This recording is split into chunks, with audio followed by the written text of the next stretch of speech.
Friends, சம்மருக்கு எங்கடா போகலான்னு சொல்லி யோசிச்சுட்ருப்பீங்க. பட் ஆக்சுவலாக நீங்கள் பவானி காளிங்கரை அணைக்கட்டுக்கு வரணும்னு சொல்லி முடிவு பண்ணிங்கன்னா கண்டிப்பாக அந்த முடிவை மாற்றிக்கிங்க.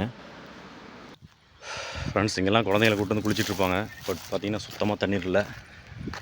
இதை நம்பி நீங்கள் யாரும் காளிங்கரை அணைக்கட்டுக்கு யாரும் வர வேண்டாம். ஃபுல்லாக ட்ரையாக இருக்குது.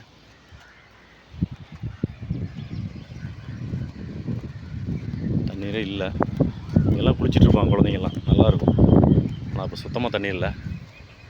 பார்த்துங்க ஃப்ரெண்ட்ஸ், அங்கே தண்ணி வந்துட்டுருக்கு. பட் அங்கே குளிக்கிறதுக்குலாம் அலோட் இருக்கான்னு தெரியல. பாருங்கள் ஃப்ரெண்ட்ஸ், எவ்வளோ ட்ரையாக இருக்குது பாருங்கள். சே, நல்லா எதிர்பார்த்தோம், ஆனால் பட்டு தண்ணீர் இல்லை. ஃப்ரெண்ட்ஸ், நான் இங்கே லோக்கலில் இருக்கிறனால பார்த்தீங்கன்னா இதை எடுத்து வீடியோ போடலாம் தான் போட்டிருந்தாங்க. தண்ணீர் இல்லைன்னு தான் சொல்லிட்டுருந்தாங்க. பட் நீங்கள் வெளியூர்லேருந்து வந்தீங்கன்னா சிரமமாக போயிடும். நீங்கள் பாட்டு கிளம்பி வந்துட்டீங்க அப்படின்னா, அதனால தான் வீடியோ போடலாம் சொல்கிறது. இன்றைக்கி டேட்டில் வீடியோ போட்டிருக்கேன். பட் அந்த ஒரு இடத்துல மட்டும் தண்ணீர் வந்துட்டுருக்கு. அதுவும் இந்த உள்ள பாறைக்குள்ளே இறங்கி தான் போகணும். பட் புதுசாக வந்தீங்கன்னா கண்டிப்பாக உங்களால் போக முடியாது. செப்பல்லாம் போட்டு தான் வலிக்கி விழுந்துருவீங்க கீழே. அதை நீங்கள் கேர்ஃபுல்லாக பார்த்துக்கணும். இந்த ஒரு இடத்துல மட்டும் தண்ணீர் வருது. அந்த இடத்துக்கு தண்ணி ரொம்ப ஆழமாக இருக்குன்னு சொல்லியிருக்காங்க. ஃபுல்லாக ட்ரையாக இருக்குது. இந்த ஒரு இடத்துல மட்டும் தண்ணீர் வருது ஃப்ரெண்ட்ஸ். இதை நம்பி நீங்கள் வர வேண்டாம். சேஃப்டி இல்லை, பார்த்துங்க.